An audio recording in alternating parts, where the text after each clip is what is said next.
Hi, this is Clever Sausage, or the Couch Coomerer.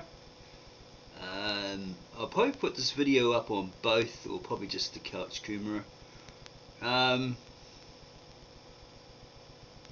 was previously having a talk with someone, and they appeared to be Arabic speaking or Arabic loving Roman Catholic, probably Arabic Roman Catholic, I'm not really sure, Roman Catholic Church affiliated, and they were promoting the supposed Holy Apostolic Catholic Assyrian Church of the East as being connected to Rome. Because I found a Catholic magazine in 2000, I was mentioning to him about it, right, that I just happened to have a look at it from a distance because I was busy working as a cleaner. But I remember distinctly it said that the Pope at that time had plans to elevate Mary, the Mother of Christ, elevate her to fourth member in the Godhead. So I thought, well, that's blasphemy, all that sort of stuff. So I mentioned to this guy, and he says, oh, where'd you get that crap from, or whatever, right? I says, oh, as I said, because he didn't read it properly, I saw it on this Catholic magazine, because the people that were patients at this hospital, there was a lot of Roman Catholics there, okay, a lot of Salvation Army, Wesleyans, whatever, right, priests and people of that church, okay, Methodist church, because it was a Methodist organisation, right? Yeah, so it was a lovely couple, a Mary and a European man, I guess, married lady, and they were like, you know, all doughy-eyed and used to hold hands, and the way the lady used to smile at her husband and stuff like that. And he was a lovely little man, you know, and they had pictures of them in Italy shaking hands with the Pope, having a bit of a laugh, right? So I guess they were devout Roman Catholics. But yeah, it was quite amazing to see these elderly couple, whatever age they were, 50, 60, maybe 70, maybe older, yeah, still in love, like, you know, love-struck teens. Yeah, it was brilliant. Yeah, so that's what basically that magazine was saying, and then I found a source and provided a link to a New York Times article. This lady was interviewing a former Protestant who had converted to Roman Catholicism. He became a theologist and a Christian apologist for the Roman Catholic Church, and he was saying the same thing, December 23, 2003, that the Pope was thinking of, or was going to elevate Mary, Mother of Christ, to fourth in the Godhead. Okay? And they kept providing all these proofs, and this guy kept getting at me, right? But I did admit, because I did realise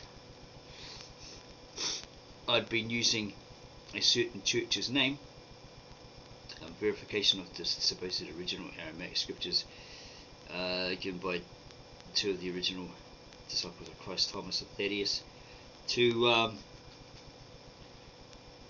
the bishops when they founded this original church in the east in Edessa, Urhai and Edessa, right now in modern Turkey. Yeah, and then they went on to India at Urhai, apparently all churches all over there. According to author Stephen Missikin, video on YouTube, whatever. Okay, they started them up there, and then either one of them or both of them were martyred. Thomas was martyred, killed by Indians, didn't like that sort of thing. Right, probably Hindus, whatever. Yeah, okay, so, yeah, I got confused between this title here, and the Assyrian Church of the East, okay? But then when I read the information, as we have here, the Assyrian Church of the East, a panoramic view of a glossary of a glorious history, Reverend David Royal, STL. Apostolic origins and beginnings. The beginnings of the Assyrian Church are to be found in the very first decades of the Apostolic era, with the revelation of the Son of God in the flesh, the salvific message of the gospel was open to all peoples of diverse tongues and cultures. The gospel writer, St. Luke, records in the book of Acts the events of the growth and spread of the Christian gospel in the holy city and abroad, to the outer limits of the Roman Empire. We read in the Acts 2 the wondrous happenings surrounding the Pentecost feast celebrated at Jerusalem by our Lord's disciples. The promise of the Holy Spirit given to disciples before Jesus was taken up to the Father gave hope to the fledgling Christian community at Jerusalem. Compare John 16:13, Acts 1:4. This promise was fulfilled on the day of the Jewish feast of the Pentecost, which took place at Jerusalem 50 days after the Lord's resurrection, Luke records. And there were dwelling at Jerusalem Jews, devout men out of every nation under heaven. Now when this was noised abroad, the multitude came together and were confounded, because that every man heard them speak in his own language. That's the definition of speaking in tongues. Okay? And they were all amazed and marveled, saying one to another, Behold, are not all these which speak Galileans? And how hear we every man in our own tongue wherein we were born? Parthians and Medes and Elamites, and the dwellers in Mesopotamia and in Judea and Cappadocia, in Pontus and Asia. Acts 2:5-9. So they were speaking in the language of these people that was wondering what the hell was going on, right? Okay, Parthians, Medes, Elamites, etc. Right, but they says, hey, hang on, they're speaking our languages, but they're Galileans. Okay, moving on. Among those who had gone up to Jerusalem in order to be present in the holy city for the Pentecost feast, there were Jews from Mesopotamia. Those who received the gospel on the day of Pentecost early on spread it among the Assyrians, who were dwelling in Mesopotamia. Well, what's his name? Jonah, or Jonah the dove, right? He'd already been, amongst the Assyrians at Nineveh, right? The Assyrian, and the king of the Assyrian, right? So they wrote everything down. Well, yeah, he says write everything down, because he repented, he believed, and the ones who got it right. And create a library to store all these clay tablets with cuneiform or cuneiform writings on it, right? Of the Assyrian. Okay, and apparently Victor Ian Alexander went to all these museums around the world and saw these tablets, and then found there was ARAMAIC, ancient ARAMAIC, actually written underneath it. So I guess using a modern vernacular, he translated it into English, right? As part of his future translation of the original Old Testament scribal language, manuscripts, text, into English. Anyway, among those who had gone up to Jerusalem in order to be present in the holy city for the Pentecost feast, there were Jews from Mesopotamia. Those who received the gospel on the day of Pentecost early on spread it among the Assyrians, who were dwelling in Mesopotamia. Then they that gladly received his word were baptized, and the same day there were added unto them about 3,000 souls. Acts 2:41. Another ancient tradition recorded in the Gospel of Matthew tells of the wise men who had come from the east.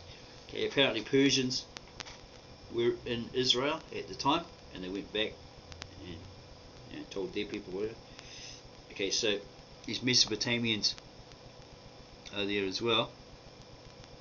Okay, oh, it did come there, right? Tells of the wise men who had come from the east, certain magi, who had followed the star which led them to the holy child in Bethlehem. The evangelist Matthew tells us, now when Jesus was born in Bethlehem of Judea, in the days of Herod the king, behold, there came wise men from the east to Jerusalem, saying, where is he that is born King of the Jews? For we have seen his star in the east, and are come to worship him. Matthew 2:1-2. According to the tradition of the fathers of the church, such as Saint Chrysostom, died 407, these wise men were Persians who had come from the east, searching for the child born under the star, thus following the ancient tradition of their prophet Zoroaster. the spread of the gospel to Mesopotamia. Missionaries from the holy city of Jerusalem came to preach the gospel among the Jews in the diaspora. That's when they all spread out, right? Scattered everywhere. Present in Mesopotamia and the Persian Empire. The Acts of the Apostles only records the first Christian missions within the limits of the Roman Empire. Therefore, it is the holy tradition of the Assyrian Church, coupled with historical evidences that records the spread of the gospel outside of the limits of the Roman Empire, namely within the Persian Empire, the second superpower today. Yeah, because Cyrus, is it in Ezra? Yeah, I'm pretty sure it's Ezra 1 verse 1 onwards. States that Cyrus, whatever his original name was in Persian, was anointed by God. Okay, he's chosen by God, and he built a great city, etc., etc.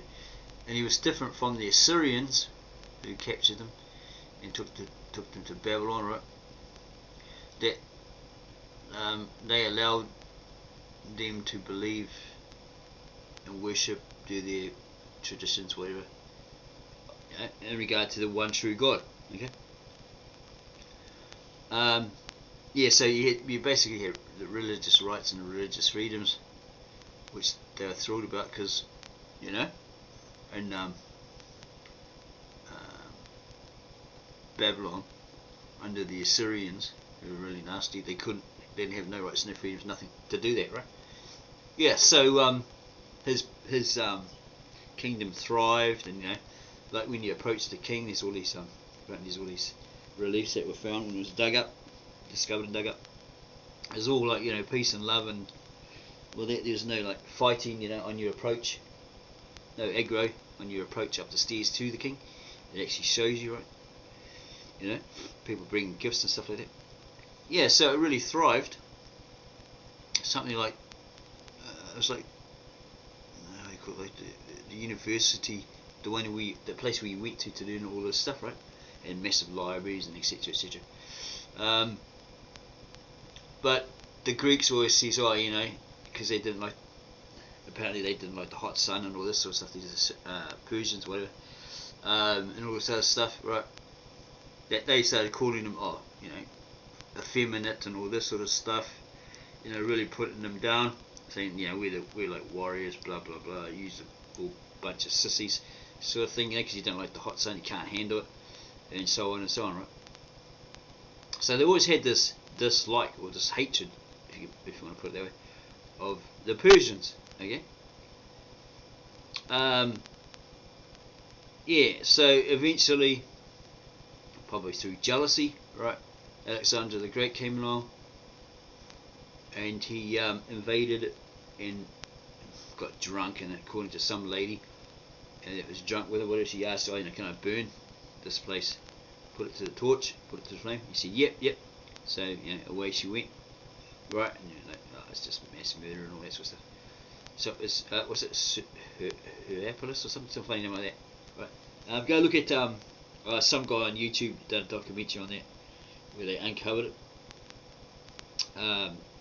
Yeah, and they reconstructed it, you know, using 3D graphics or whatever. It was beautiful. It was massive, right? But yeah, these Greeks destroyed it, right? Because it was the capital for, you know, fashions like, you know, like those rugs, those Persian rugs that you get, right, all over your wall, all over your floor. Exquisite clothing. Apparently you got drunk, and you know, it all came out. You talk crap, right, as you do when you're really wasted. You know, all the truth comes out, and the next day you got a headache. But you know, you sort of realise what was said, you know, whatever, and then you get drunk again, and to see if it'll come out again, you know, because that's, yeah, like I said, that's where all the truth comes out, and that's right, you know. People that I know of that drink hard, alcoholics, they talk crap, and all the truth comes out when they're drunk as. Next day they're like, oh, regretting, you know, you got a headache, whatever, oh, you know, sorry about what I said, you know, all that sort of stuff, you know, but it never comes out. That's what you call Dutch courage. Got to have a few wines or a few ales therefore you got the cojones, or the nuts, to you know, speak what's on your mind. Yeah. Okay, so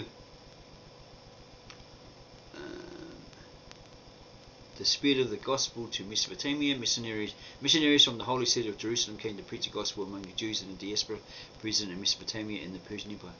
The Acts of the Apostles only records the first Christian missions within the limits of the Roman Empire.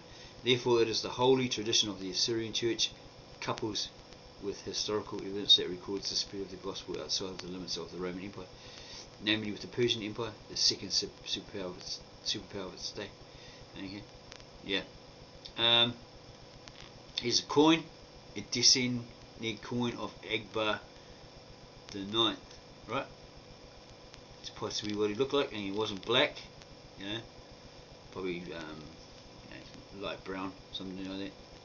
Yeah, it looks very yeah, it's very different. Okay, kind of looks like Christ on the side, right? If you know, that's in the movies they depict them as. Anyway, since of the fall of the Assyrian Empire in 612 BC, the inhabitants spread far and wide across Mesopotamia. The fact that the remnants of the ancient Assyrians spoke the Aramaic language in the day of Christ. See, I came across an Assyrian who'd written that, you know, there was no Assyrian Aramaic, there's only Assyrian, right? But it's, I suppose it's saying it right there, right? Okay, that they spoke Aramaic. Okay, the fact that the remnants of the ancient Assyrians spoke the Aramaic language in the day of Christ. Yeah, Aramaic, or Galilean Aramaic, which was of the ancient Assyrian Aramaic, or Assyrian. The old scribal tongue, apparently. Scribal language used by the Old Testament prophets, etc. Okay, which was the very language of Christ himself and the lingua franca of the East. It means it's like, yeah, it's the top, you know, it's the number one language, the language of the East. The gospel found fertile ground, so it was that in the first decades of the Christian era that the apostle Saint Addai, who was equated sometimes with the Thaddeus of the 12, was sent by Saint Thomas the apostle to the city of Edessa, or Sohoin, which was dependent upon the Roman Caesar and acted as a buffer zone between Rome and Persia. Yeah, keep it at peace, sort of thing, right? Keep the peace. A missionary work of Addai came about through a promise given by our Lord to its vassal king, Abkar the Black. Okay, so apparently he was black, right? The first black king of Assyria. Okay, according to the annals of church history, recorded by the great historian Eusebius, the bishop of Caesarea, Abgar had sent emissaries to Jerusalem asking that Jesus, okay, Jesus the Messiah, the good healer whom he had heard about, would come and cure him from his illness. Abgar's letter to Jesus reads, supposedly this is his letter, right? Okay, there might be some evidence online that he actually did do this, right? You know, they might have a copy of it or found it, whatever, you know. Okay, so you can, you know, research it, check out if it's authentic or if it's a pseudepigrapher, you know, made up, fake, whatever. Okay, Abgar's letter to Jesus reads, Abgar, Ukama, the Black. Okay, they wouldn't call him the Black, feels like evil or, you know, living in darkness, would they? Okay, so let's just say he was black. The top arch, to Jesus, the good Saviour, who has appeared in the district of Jerusalem. Greeting, I have heard concerning you and your cures, how they are accomplished by you without drugs and herbs. For as the story goes, yeah, they had mushrooms, they had all sorts of, apparently even had weed. For as the story goes, you make the blind recover their sight, the lame walk, and you cleanse lepers, and cast out unclean spirits and demons, and you cure those who are tortured by long disease, and you raise dead men.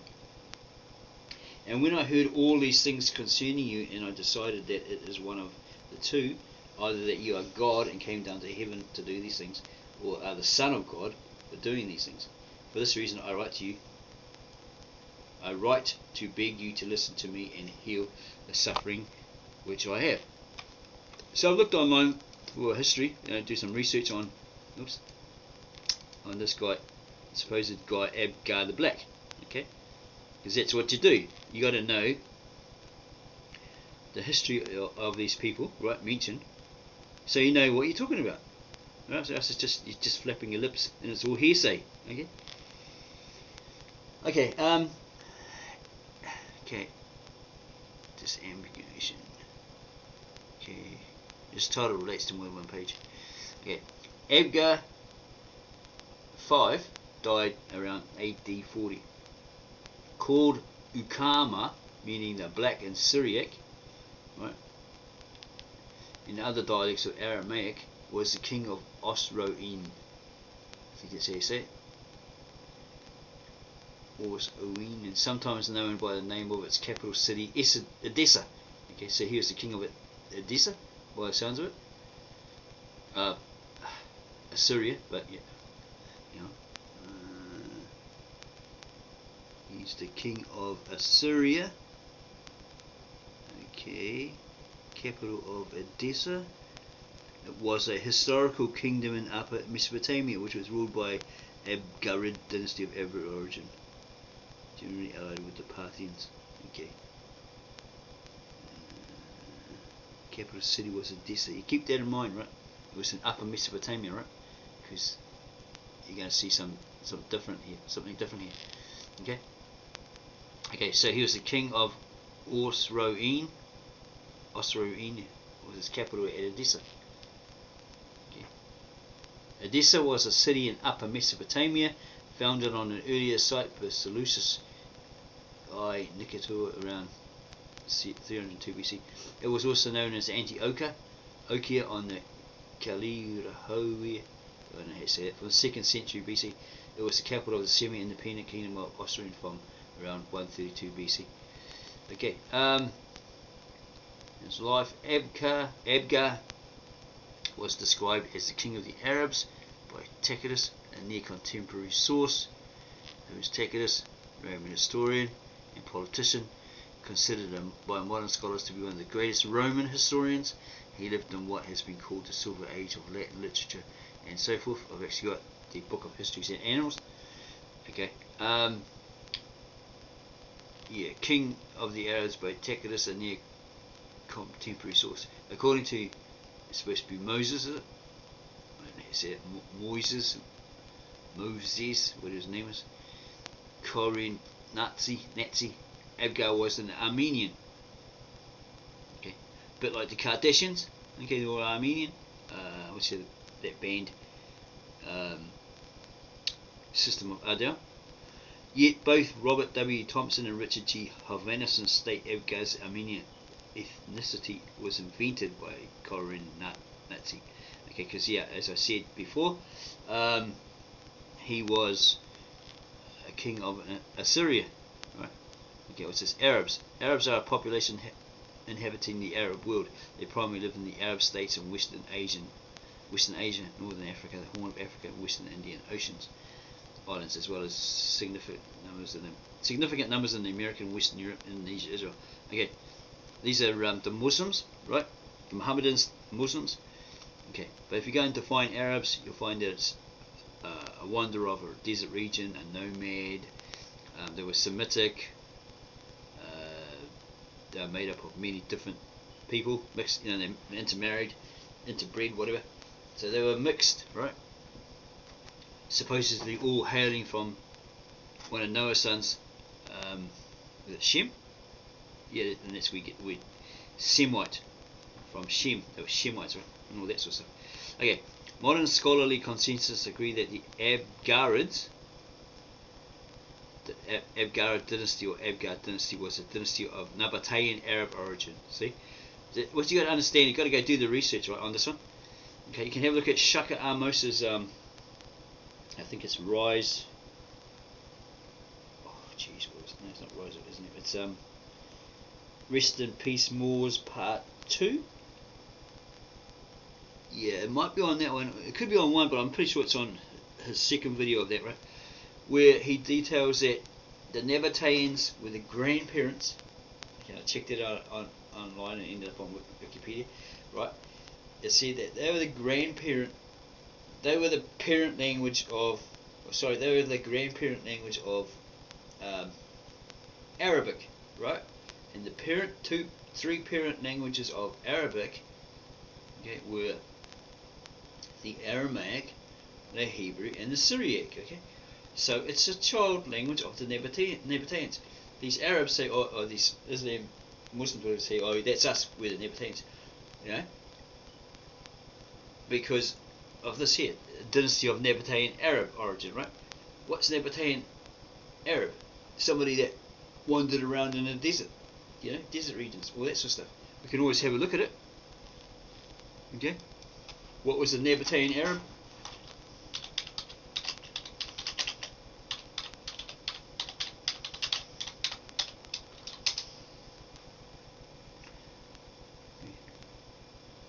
Okay, Nabateans, compare ancient Greek, blah blah blah, were an ancient Arab people who inhabited northern Arabia. So there's a problem here with this information that you get, right? You have to know what you're reading, right? You have to go do the research. You don't establish the claim facts as fact, because sometimes, like people say, is Wikipedia make jokes about whatever, right? You know, sometimes that might be right, okay? Because sometimes people are putting up this information and it's supposed to be verified and all that sort of stuff. That's why they'll say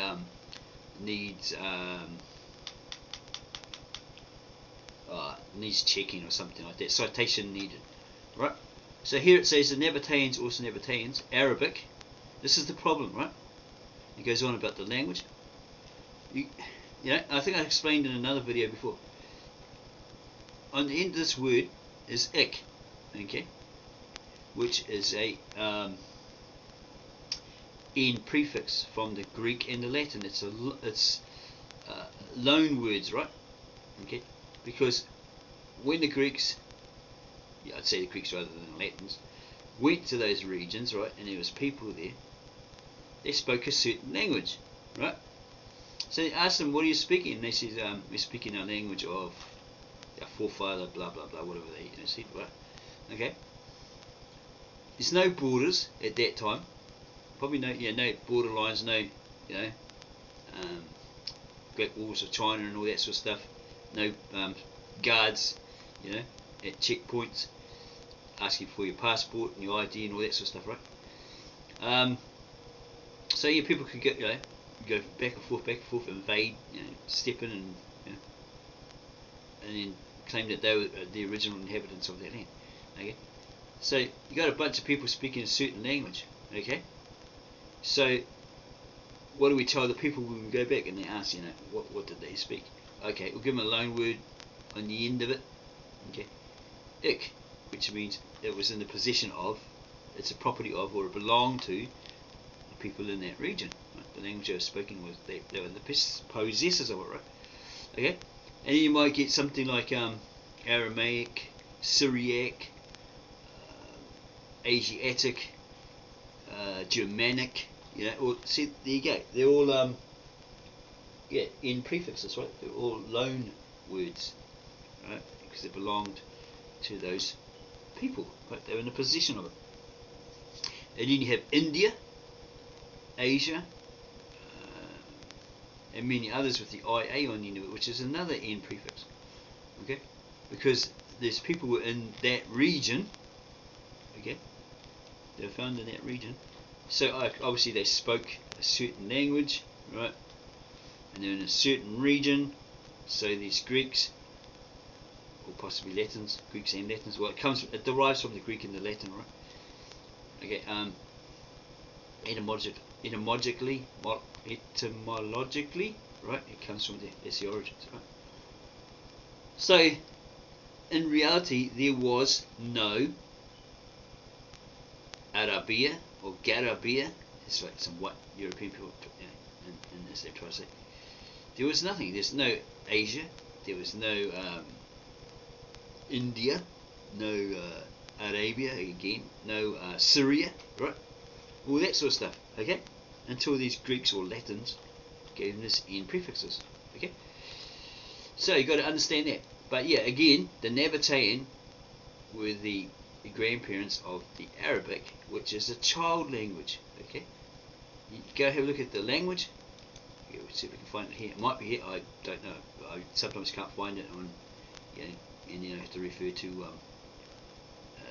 what's his name? Shaka Amos's video. Right? Okay, the Nabateans were one of several nomadic there were nomads, Bedouin tribes that roamed the Arabian desert.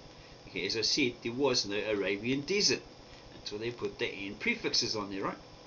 And they created borders and borders around the region and claimed it and all that sort of stuff. Okay, the Greeks or the Latins. Yeah, and that's what it became known as. Okay, before that it was just an area frequented by some people that spoke supposedly this language that originated from this, all that sort of stuff. Right? Okay, yeah. See, they roamed the desert, right? Believe that word. The desert or desert regions in search of pasture and water for their herds, because they were goat herders, sheep herders, whatever. They emerged as a distinct civilization and political entity between the 2nd and 4th century BCE, with the kingdom centered around a loosely controlled trading network that brought considerable wealth and influence across the ancient world. Described as fiercely independent by contemporary Greco-Roman accounts, there you go. The Nabateans were annexed into the Roman Empire by Emperor Trajan. Okay, they were joined at the hip, I suppose. They were invited in 106 CE. Nabateans' individual culture, easily identified by the characteristic finely potted, painted symbols, blah blah blah, were adopted into the larger Greco-Roman culture. They were later converted to Christianity during the later Roman era. Jane Taylor describes them as one of the most gifted peoples of the ancient world. Okay, so it's still around for quite a while, right? And this is where the Nabateans were one among several nomadic tribes who roamed the Arabian desert. We just covered that, moving with their herds to wherever they could find pasture and water. These nomads became familiar with the area as the season passed, and they struggled to survive during bad years when seasonal rainfall diminished. Although the Nabateans were initially embedded in Aramaic culture, modern scholars reject theories about their having Aramaean roots. Instead, historical, religious, and linguistic evidence identifies them as a northern Arabian tribe. We've covered that, right? Okay. Why? You shouldn't really use that, right? Arab in a sense that they roamed the deserts. Okay, look at it that way. The precise origin of the specific tribe of Arab nomads remains uncertain. So anyone says, yeah, that's us, we're the Mohammedans, we're the Islam, that's us, we're the Arabs. That tells you right there. The precise origin of this, or beginnings of this specific tribe of Arab nomads remains uncertain. Just because it has that word there doesn't mean it's people of, what do you call that place? Saudi or, Iraq or whatever, right? Arabs, Muslims, right? It remains the precise origin of the specific tribe of Arab nomads remains uncertain. One hypothesis locates the original homeland in today's Yemen. Okay, it's a hypothesis. Okay, it's a theory in the southwest of the Arabian Peninsula. However, their deities, language, and script share nothing with those of southern Arabia. There you go. Their deities, language, and script share nothing with those of southern Arabia. Another hypothesis argues that they came from the eastern coast of the peninsula. The suggestion that they came from Hijaz, is it how you say Hijaz region west of Saudi Arabia, area is considered by Michelle Murray to be more convincing as they share many deities with the ancient people there. And NBTW, the root consonant of the tribe's name, was that trilateral rule, is found in the early Semitic languages of Hijaz. And it goes on.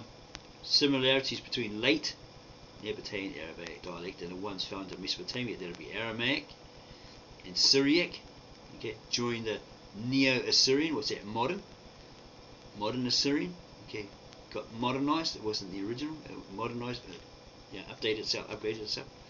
Okay, because some person on a chat site, Christian chat site, tried to tell me, I was talking about the Neo-Assyrian when I wasn't.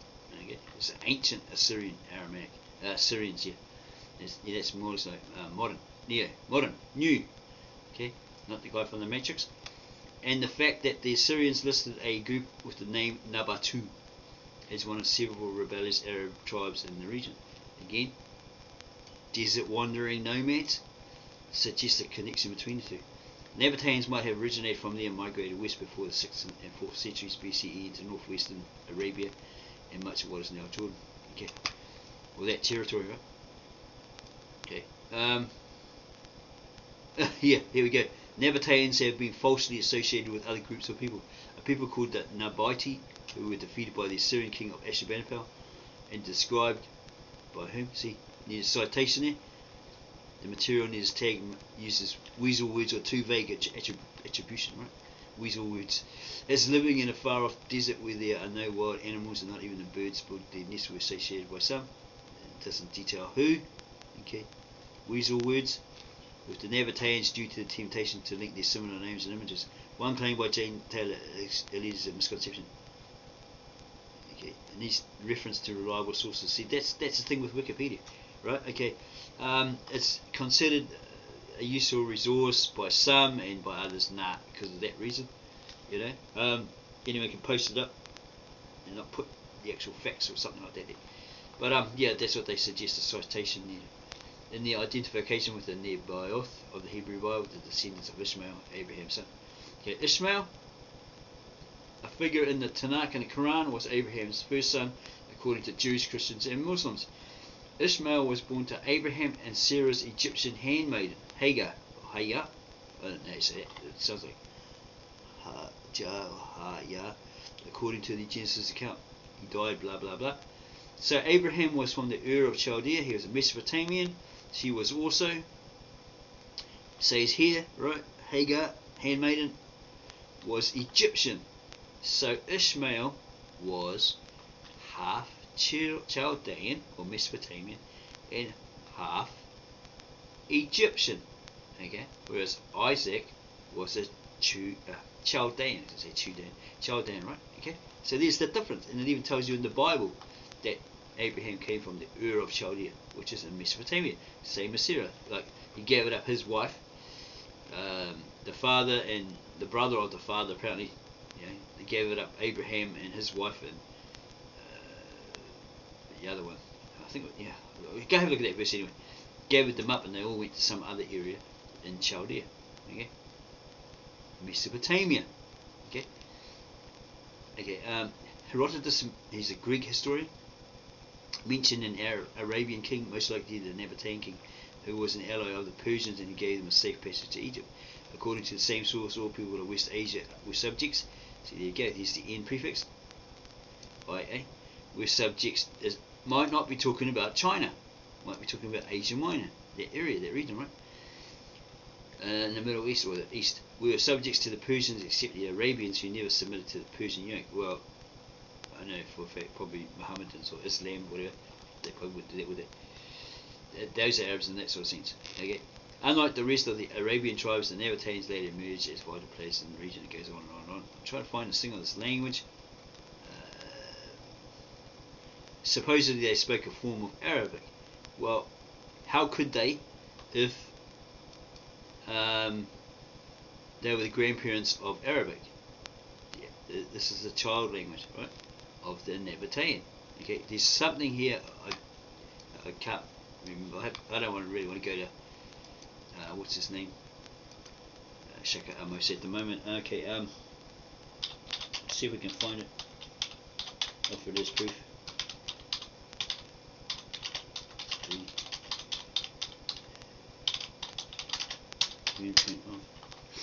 See if it'll come up. Sometimes it does, sometimes it doesn't.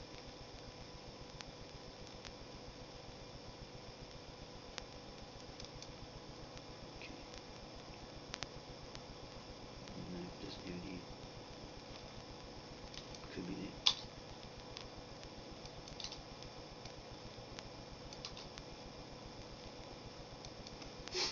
See if we can find it.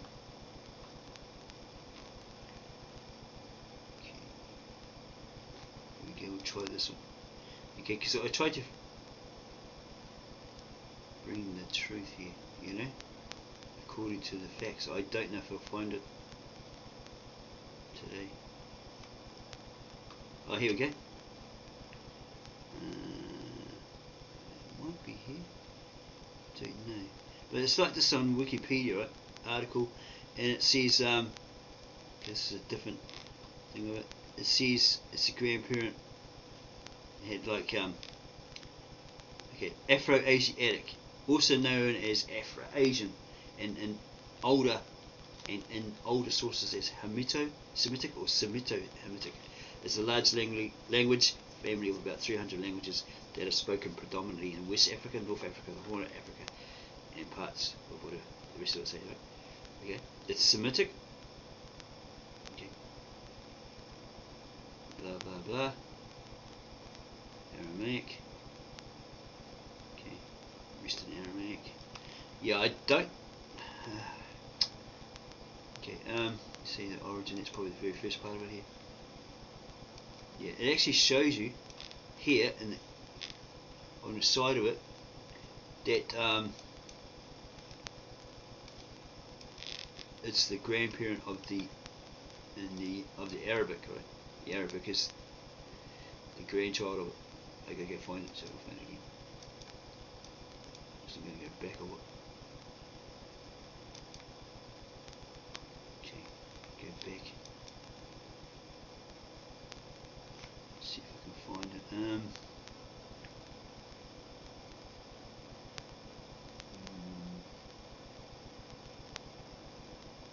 really sure. Ancient origins. Okay, yeah, it's somewhere. I have no idea where the hell it is, but yeah, I did come across it. Don't think it's here. Okay, yeah, I'm not too sure. Where is it? Okay, language. Oh, that's where I was before. Yeah, but Shaka almost points it out in his video. Anyway, I don't want to be dwelling on this for too long. Okay, so probably find out later and back it up. Okay, okay, we're still going on about this guy. His first wife was named Helena. She went away to Jerusalem in the time of Claudius during the famine which Agabus had predicted. For the treasures she brought in Egypt an immense quantity of corn, which he distributed amongst the poor, a fact to which Josephus testifies. Helena's tomb, a truly remarkable one, is still to be seen before the gate of Jerusalem. Oh, okay. Professor Eisman goes on to equate King Abgarus V with the Agabus in the Acts of the Apostle. Blah blah blah. Okay. Here's a letter to Jesus, supposedly requesting his presence. And supposedly Jesus gave the messenger the reply to return to Abgar. Blessed are you who has believed in me without having seen me. For it is written concerning me that they who have seen me will not believe in me, and that they who have not seen me will believe and be saved. But in regard to what you have written me, that I should come to you, it is necessary for me to fulfill all things here, for which I have been sent, and after I have fulfilled them, thus to be taken up again to him that sent me. But after I have been taken up, I will send to you one of my disciples, that he may heal your disease and give life to you and yours. Okay, so yeah, Christ got to go through the death, sacrifice on the cross, crucifixion, whatever, then he come, be resurrected and go up to the Father, right? But he sent somebody else to heal this king, okay? Probably Thomas. Okay, and it goes on. But the Urman cites evidence from Han, Jeruvas, and others for regarding the whole correspondence as forged in the 3rd century by Orthodox Christians as an anti-Manichaean, polemic, and entirely spurious. A number of contemporary scholars have suggested origins, blah blah blah. Okay, there's always someone that's got to throw a spanner in the works, right? But the Urman. Okay, Doctrine of Edai. There it is, the Doctrine of Edai. Doctrine of Edai is a Syriac Christian text written in the late 4th or early 5th century CE. Recites the legend of the image of Edessa as well as the legendary works of Edai and his disciple Mari in Mesopotamia. Okay. The story of how King Abgar and Jesus had corresponded was first recounted in the 4th century by the church historian Eusebius of Caesarea in his Ecclesiastical History, I 13 and 3 1. and it was retold and elaborated for by F from the Syrian. Okay, so yeah, I think they're saying that the letter between the two was fake, right? The Jesus letter and the Agbar letter was fake, but according to Bart D. Ehrman, okay, it was something created later on.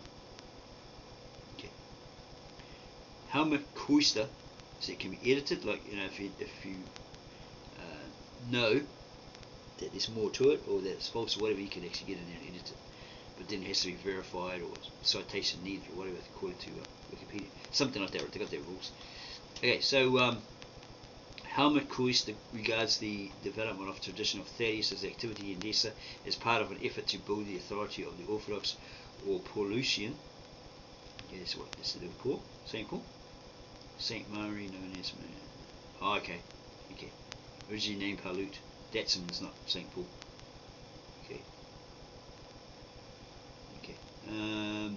Faction in Syria against the Manichaeans and Gnostics, who had an older and stronger presence in the area and traced their lineage to Thomas the Apostle.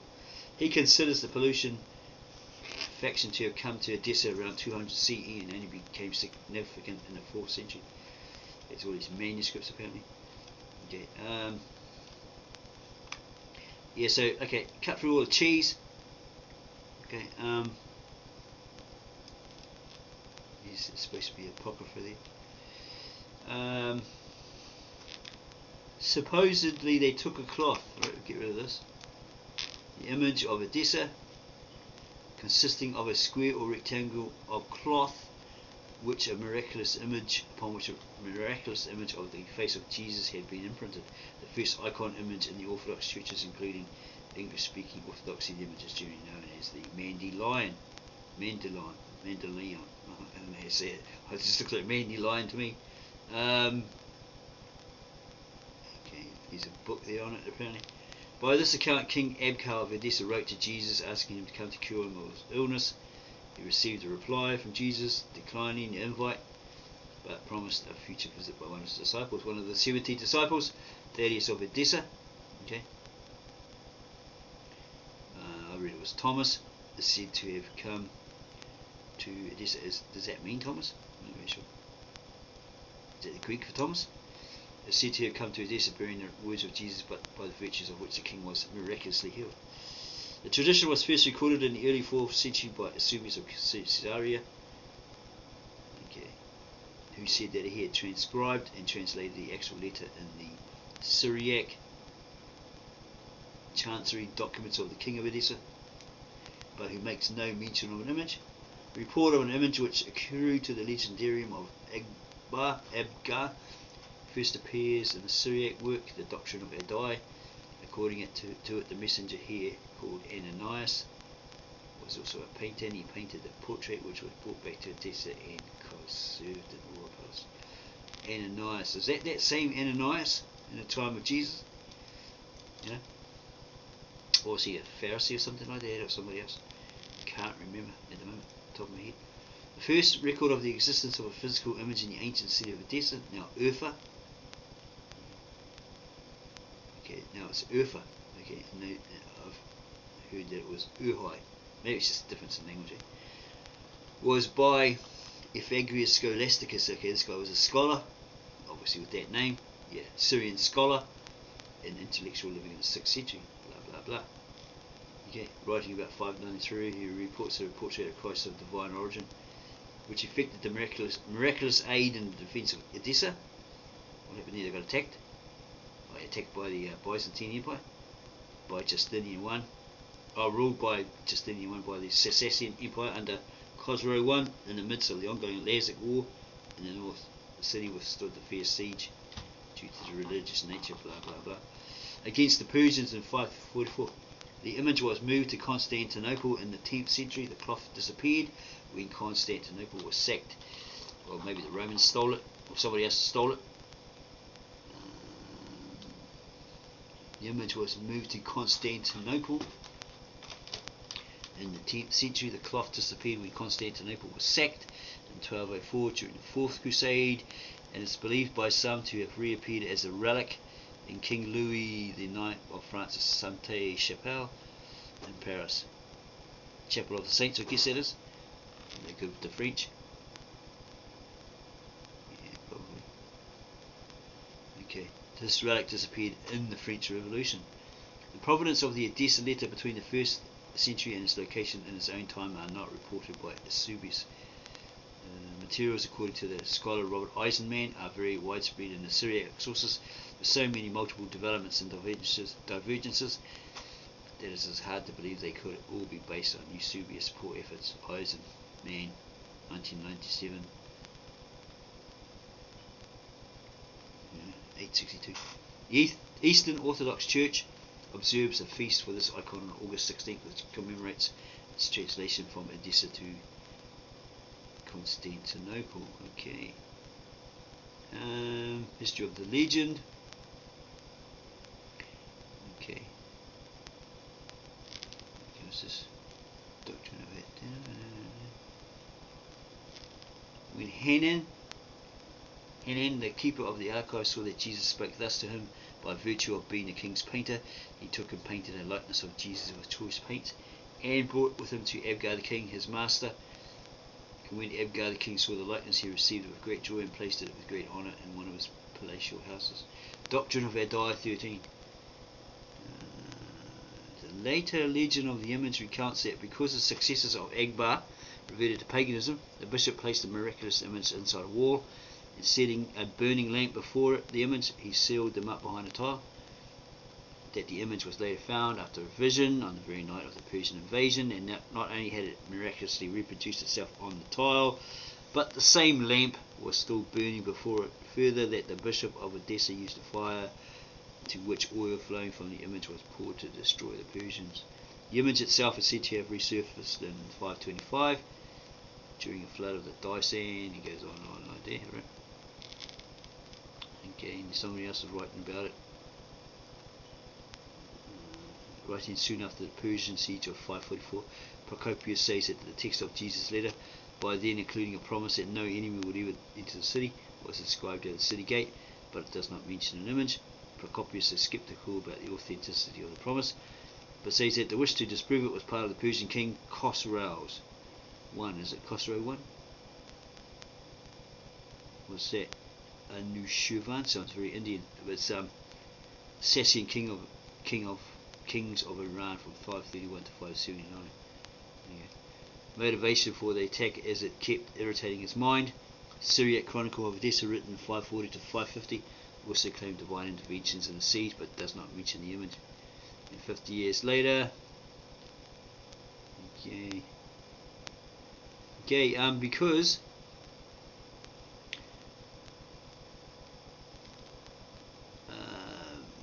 where they were saying that it was stolen from Constantinople, right? Sorry, it was stolen from the king's palace. Okay, and you're taken to Constantinople, where it's supposedly in Turin, Italy now, right? Because the impression I got was, I think from Stephen Missick's book, that the actual Shroud of Turin was originally that shroud cloth that covered Christ, right? And it was taken by Thomas and given to this king Abgar, right? As mentioned, of Assyria, a black king, right? And he just held on to it for a while. But then the Romans or the Crusaders or something like that stole it and took it to Turin, Italy. So you got the shroud with the image on it. So I was thinking, if that's the original item, right? They're not lying and all that sort of stuff, and that's got that image on there, right? Supposedly of Christ, right? I reckon it's like when he resurrected. If you look at the these videos on it, they remake the 3D model and all sorts of stuff. They explain it. These experts, it's like these fine, how do you put it, minute lights went through the cloth, right, and you produced that image and whatever. Right?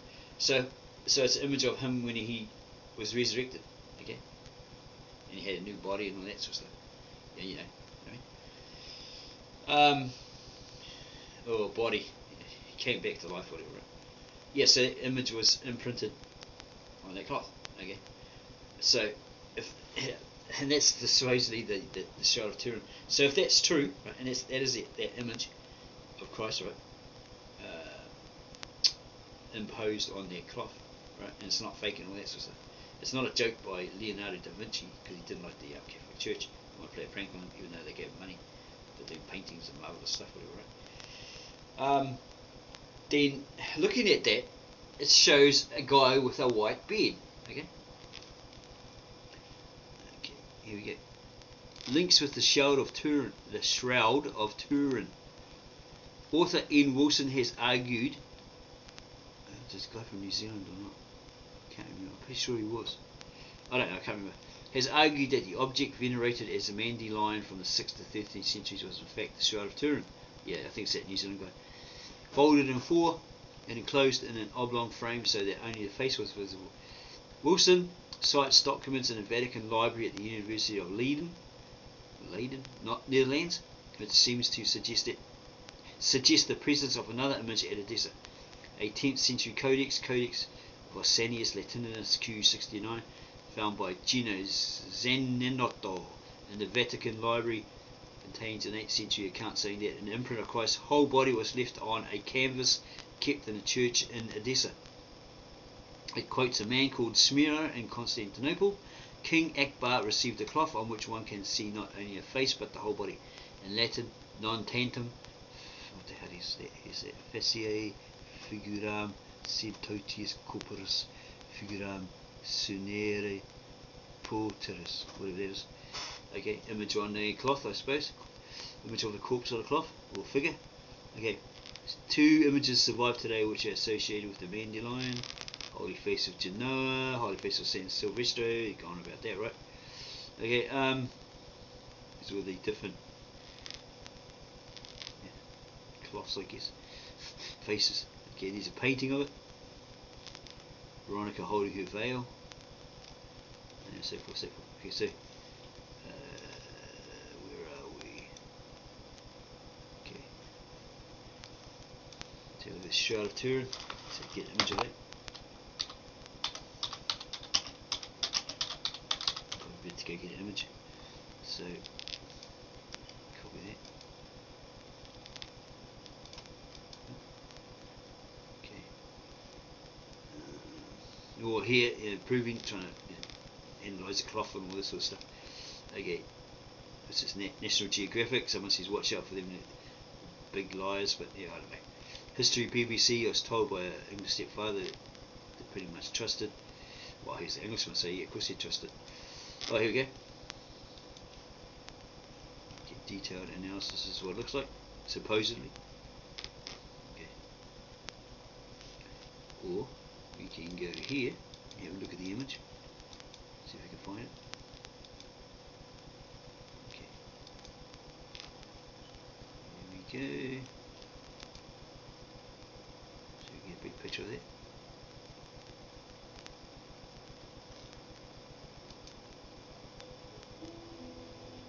Okay. Okay, so see if we can get here. Speed it up. See if we can find a picture. That's how they did it. No. Okay, trying to find a picture of it. Okay, let's go here. Okay, okay, too far forward.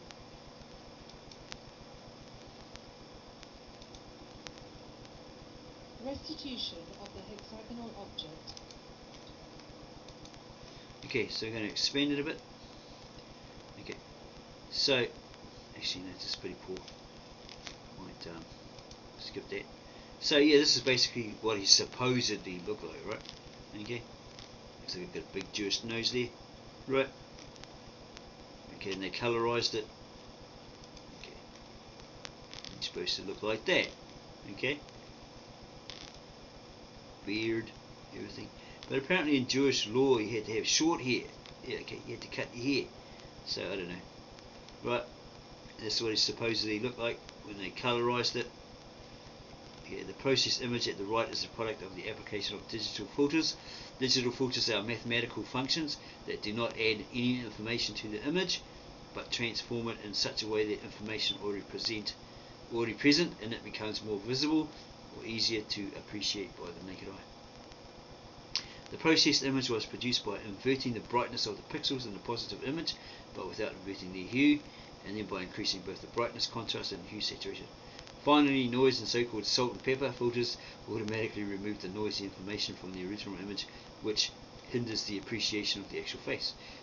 To this person's knowledge, the resulting image is the best available, and indeed the only one that reveals the colour information hidden in the original.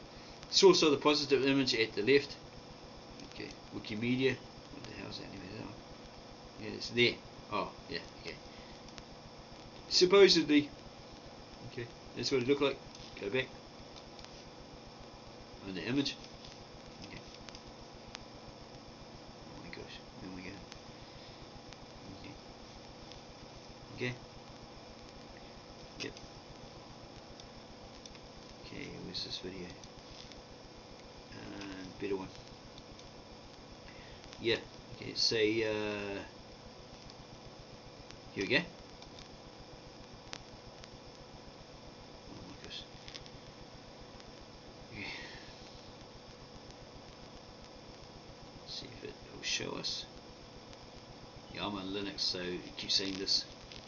I don't know why. Because they took the Flash player down, right? They got rid of it. Apparently. Definitely seen as one of the most important religious artifacts in the modern era that helped to not only prove to fake the body coming back to life, or claiming that the body moved on its own to fulfill the prophecy. After 3 days of the Roman soldiers standing guard in front of the tomb, a light in the sky appeared doesn't in have front color of the right Roman vision. soldiers that terrified them as they watched. Okay, maybe this one. To recreate a complete 3D image of the man in the cloth, of whom seems to bear similarities with Middle Eastern characteristics and wounds across the body that match those mentioned in the scripture. The radiocarbon dating of the cloth. One of the main claims around the authenticity of the Shroud of Turin is the radiocarbon dating results surrounding the cloth. Radiocarbon testing of the artifact had been allowed under special permission for researchers to take a tiny sample of the Shroud of Turin and use it for testing. Unfortunately, the sample they took from the shroud was the same damaged section burned in a fire that would have thrown off the carbon results from the tests, which made the test inconclusive. It was not until many years later that testing could be redone, but instead of the usage of radiocarbon testing, they used state-of-the-art techniques by using techniques in vibrational spectroscopy, which demonstrated to researchers in 2013 that the cloth was most likely produced somewhere around 300 BC and 400 AD, which would have put the average at the time of the resurrection of Jesus of Nazareth, helping to prove the authenticity of the age of the cloth.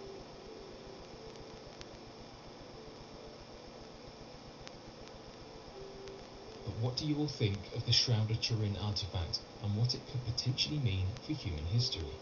Be sure to leave your questions and answers in the comment section below. Yeah, it didn't really tell me much, but must be longer ones here, right? Okay, so yeah, apparently that's what it looks like, right there, the colorized version. Okay. That's what they say when they colorized it. That's supposed to be is that supposed to be the image of Edessa, right? Okay, so I don't know if I have an image. I still have this image from Google Images. Let's see if I can find it. Okay, where is it? I don't think I have it here. Let's have a look in the documents. I don't think it's in here. Okay, so could go, let's say,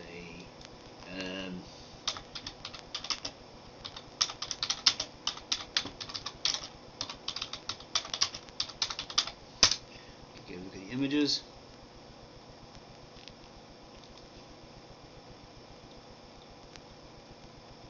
Okay, make it larger. Okay. This is what he supposedly looks like, according to the experts who reconstructed and made a, I guess, a 3D model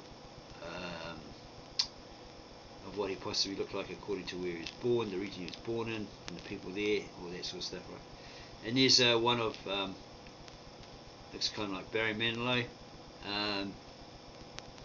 as seen by a young girl, probably about 7, who painted his image, right? And then she also painted another one, so this Protestant guy, whatever he was, gave a crap. But she painted 2 images. Okay, okay, that's the standard. That's what he looks like, or that's what he looked like, or that's what he looked like, you know, Roman Catholic, whatever. Okay, there's many of them here.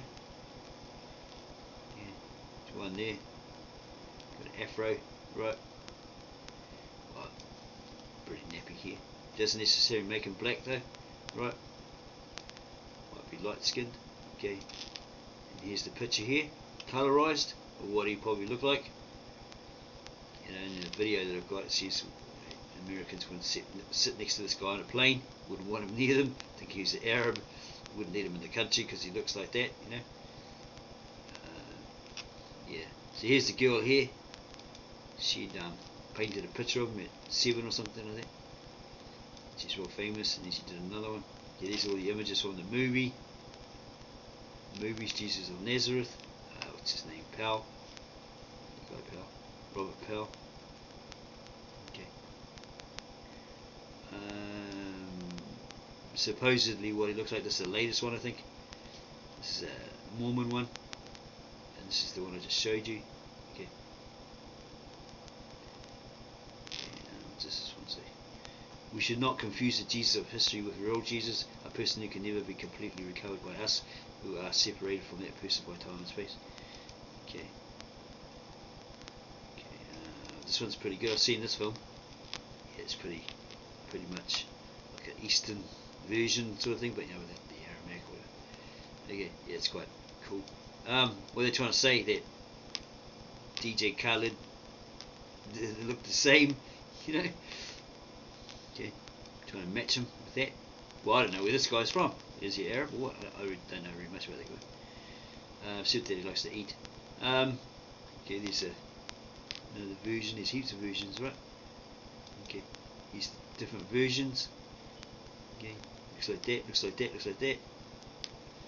And then you got the Hebrew Israelites that's saying, oh, according to Revelations 1:14-15, he's black. Okay, it's just as dumb as saying that, you know, he looked like Chris. How was his name here? New Zealand actor, Cliff Curtis. You know, one of the movies.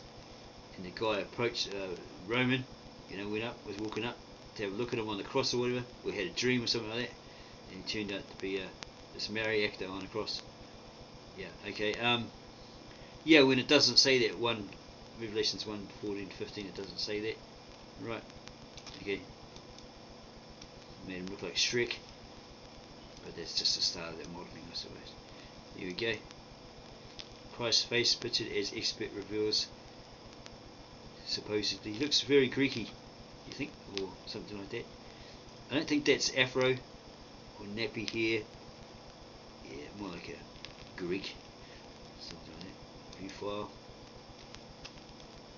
Yeah, it's just that picture there. Right. Moses in the burning bush. Okay, don't know what that was on about. It's supposed to be about Jesus. Okay, I've actually got your everyday Christian church goers version of it. Right, he looks like that.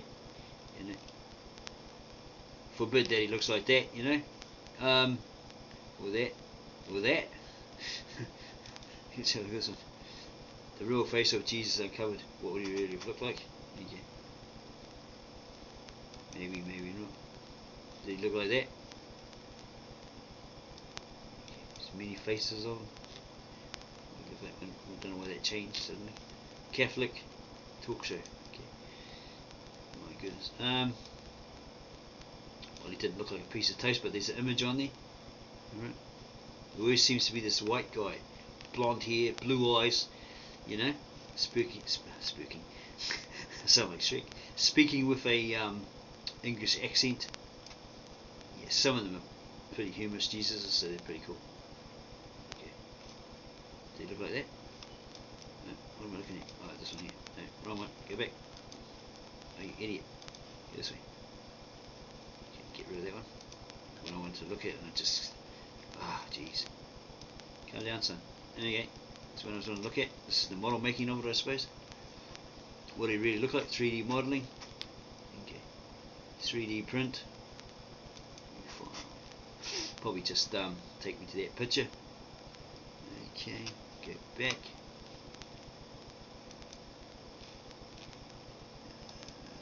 Okay, 3D modeling. Probably a video of how it was done somewhere on YouTube. YouTube.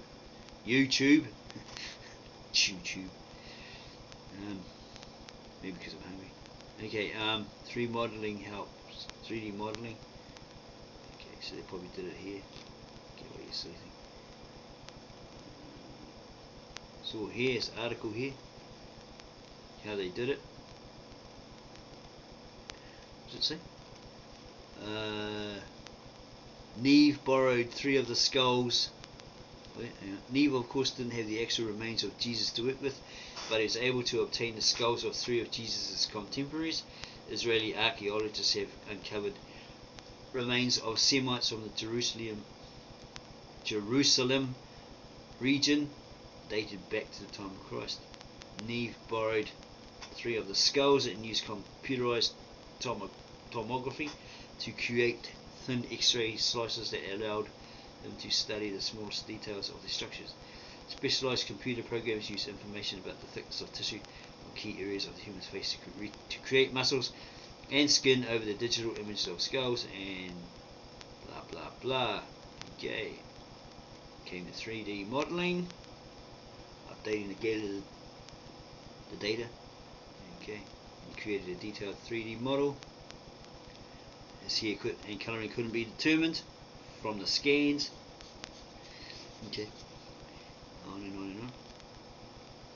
Okay, see, another departure from traditional depictions of Jesus came from the Bible itself. While he is typically shown with long hair, a Bible passage from Paul describes long hair on a man to be a disgrace, not exactly something Jesus' most devoted disciples would have said about his master. Okay. The tall, thin figure depicted in paintings is also likely an accurate analysis of skeletal remains from the time indicate that Jesus would have been about 5'1". Pretty short, eh? Short dude. What's that? Smaller than Prince? About Prince's height, 110 pounds and fairly muscular due to his profession as a carpenter. Yeah, oh yeah, sure. He'd have warrior arms and stuff like that. Be pretty strong. While forensic anthropology is not an exact science, most experts have agreed that Neve's depiction is likely much more accurate than the majority of images produced by artists, and it's an important reminder, according to Charles D. Hackett, Director of Episcopal Studies at Cambridge School of Theology at Emory University. Okay. The fact that he probably looked a great deal more like a darker skinned Semite than Westerners are used to, seeing him pictured as a reminder of his universality, said Hackett, and it is a reminder of our tendency to sinfully approach him in service of our cultural values. Okay, so dark skin, yeah, because he's in the sun quite a lot, right? Could possibly be that shade. Okay, he's got the sun beating down on him all his life, right? Could possibly be that shade, lighter. You know, many options there. Let's go have a look at the proper. Oh, we didn't. We lost the images. Okay.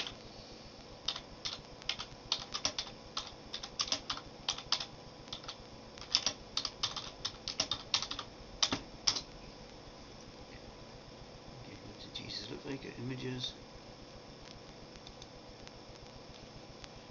Okay. Definitely wouldn't have been white. Ginger hair like that, red head, right? Because if you're in the sun all day, all your life, you're going to end up either like this, like that, you know, even like that. Okay, because it's a hot desert region. Okay, only way you're going to look like that is if you cover it up to the max. Okay, or like that, yep, cover up to the max. Okay, right. So yeah, as they say, oh well, you know, they went to they took him to Egypt, and he's lost amongst the black people at that time. But people don't realise the Egyptians there weren't all black at that period that he supposedly ran there, right? Okay, because the Greeks the Romans had invaded it, interbred, I suppose. The Greeks then invaded it, took it from the Romans, interbred, right? Intermarried, whatever, right? And then there's a whole like place of different nationalities: Jews, Greeks, possibly Romans, Africans, whatever, you know, and Egyptians. So there was a great mix there. So yeah, okay, he might have been light skinned, like that, right?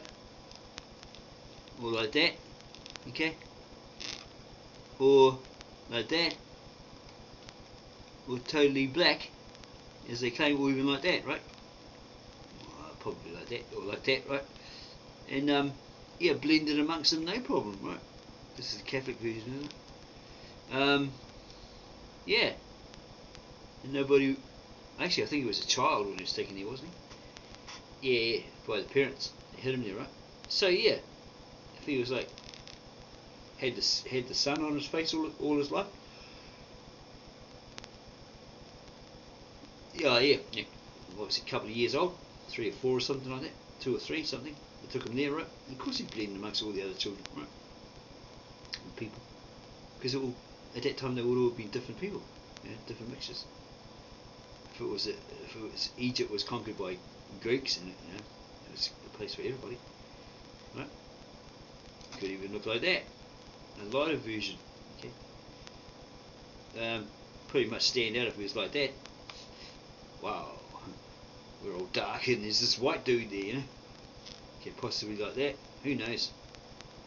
Yeah, this is only like probably is a guesstimate. You know, because don't forget they're using other people's skulls.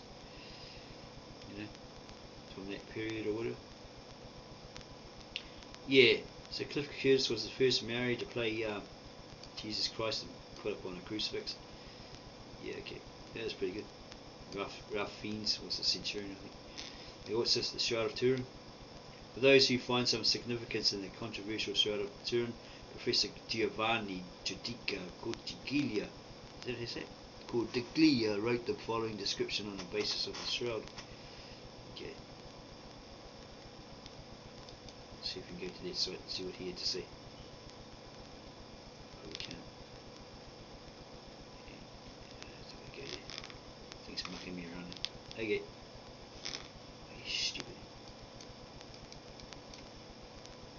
Okay, what happened to my machine? It's not going to work. Okay. Oh, okay, still looking for that. Don't worry about that. Okay. Bit of that. There's all these documentaries here, right? We're all trying to prove it's real or fake or whatever. Okay. Yeah, I don't know. I'd say he looked like this. Stop changing colour. Maybe. Okay. Or maybe the Neanderthal, you know. Who knows? You never know. Until you die and you see him, you know, you can have all the visions in the world and, yeah. People always doubt you. But, yeah, I don't know. Okay. Is the face of Jesus Christ a true image? Okay, so many different images, right? On magazines and stuff. In churches.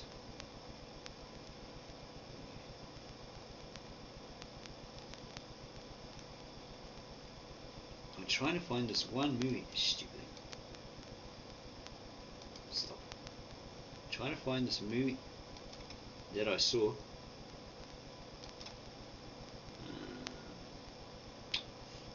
About Jesus being beaten.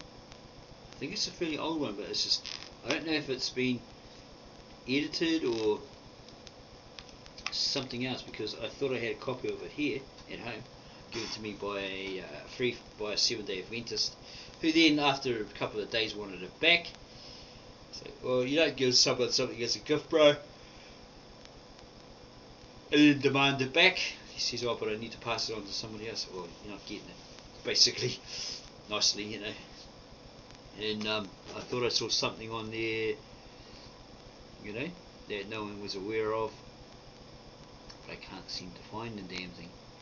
Okay, so there's a Shroud of Turin used to create a copy of Jesus, whatever, 3D copy. Okay, you can look at it yourself in your own time. In early 2018, researchers in Rome unveiled the 3D carbon copy of what Jesus looked like, based on measurements of the Shroud of Turin. The Shroud of Turin is a 14-foot linen cloth that is believed to have wrapped the body of Jesus Christ after his crucifixion. The statue is a three-dimensional representation in actual size of the man of the shroud, created following the precise measurements taken from the cloth. Giulio Fanti, a professor of mechanical and thermal measurements and a scholar of the Shroud of Turin, used his own measurements of the impression on the shroud to create the carbon copy. Professor Fanti has studied the shroud for the last 20 years and led the research team that created the 3D model of Jesus. Based off the model, they are able to tell he was nearly 5 feet 11 inches tall, whereas the average height at the time was around 5 feet 5 inches tall. Researchers believe that they finally have the precise image of what Jesus looked like. And based on the marks on the Shroud of Turin, Jesus received a total of at least 600 blows. Oh my The goodness. sculpture of his tortured body reflects these wounds. Tune away, kids. Fanti said, I counted 370 wounds without taking into account the wounds on his sides, which the shroud does not show because it only enveloped the back and the front of the body. We can therefore hypothesize a total of at least 600 blows. Oh my goodness. Professor Fanti goes on to say, we have studied for years the image left by the body on the sheet, using the most sophisticated 3D technologies, and the statue is the final result. The University of Padua and Padua Hospital worked in collaboration with sculptor Sergio Rodella to create the life-size image. Now, I read about 20 different articles on this topic, hoping to read about how they made the actual 3D copy itself. What technique or machine did they use?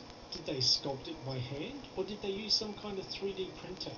But not one article or video covers that information. However, I found another video from July 2017 of a 3D statue made out of bronze, and the statue itself is, from what I can tell from the video, identical to the 3D carbon copy statue, as his pose and marks on the body look the same. They explain the process in making the statue in the About section on that video, and this is what they said.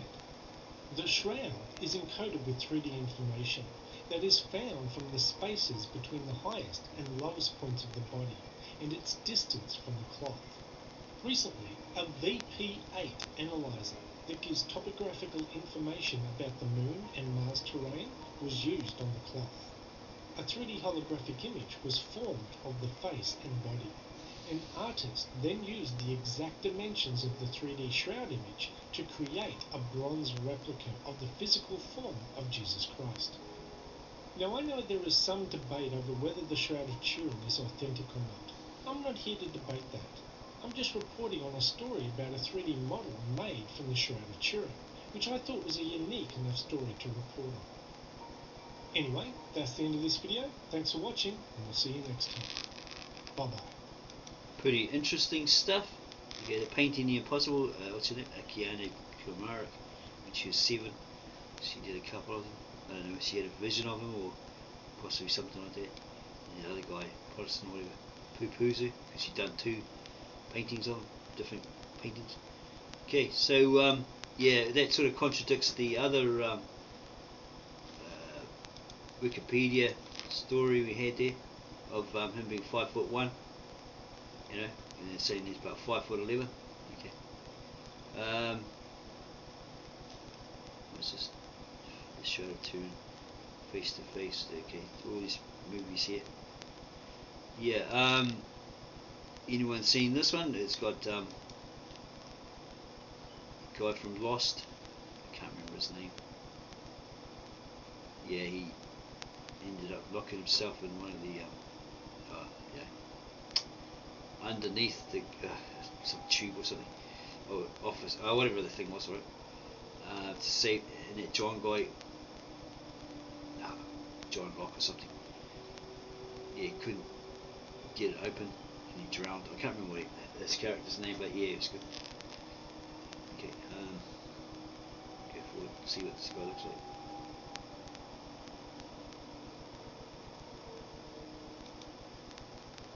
Yeah, from the program Lost. This guy here. You do not believe me when I tell you about the things of this world.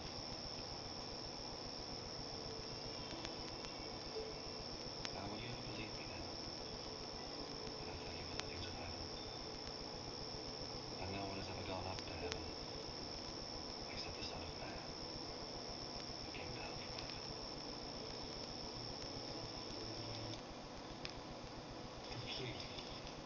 This guy here, John, supposed to be playing John Baptist. He looks like one of my nephews. Looks exactly the same, same face, but he's younger and he's got the beard and stuff. There's another one, Matt Stephen from Braveheart. He played John the Baptist on another one, and he's really good. But I'm trying to find this film of where he gets beaten, and they say prophesy who hit you. It's not this one. I thought it was, and I compared it to the videotape that I was given, VHS, and I can't find a certain thing on it. So yeah, I've got to spend time looking for it. Someone else might come across it. I can't find it anywhere to prove that it was there. What I saw was there. I believe that I saw this thing, but I just can't find it anywhere. So I thought, no. Some alien force came in and cut the bits out while I was sleeping or something. Or they did it online or whatever. But nah, I can't, because the video is exactly the same as it's the same. It's the same story as this. Well, it is the actual VHS original, right? But yeah, the scenes are exactly the same. I like this Jesus because he's a bit humorous, especially with is it Zechariah, the little short guy up in the tree. Zacchaeus, is it? Yeah, that guy. Okay. Yeah, there's so many LDS ones and whatever I have to go through and have a look at them, but I'm pretty sure I saw. For God so loved the world that he gave his only begotten Son. This guy's real famous with this in him should narration. not perish, but have everlasting life. For God sent not his Son into the world to condemn the world, but that the world through him might be saved. Yeah, I like this version, it's good. Today, Jesus Christ has over 1 billion followers. 4 Gospels record the humble beginnings of the Christian church, and while the other Gospels tell of some... Okay, it wasn't a message from God or vision or near-death experience. None of that. I don't play that game. Okay, so hope you enjoy it. If you do, subscribe to our channel by tapping that geek with the glasses and the 2 thumbs up. We're in a bow tie, and we shall see you on the dark side of the Force.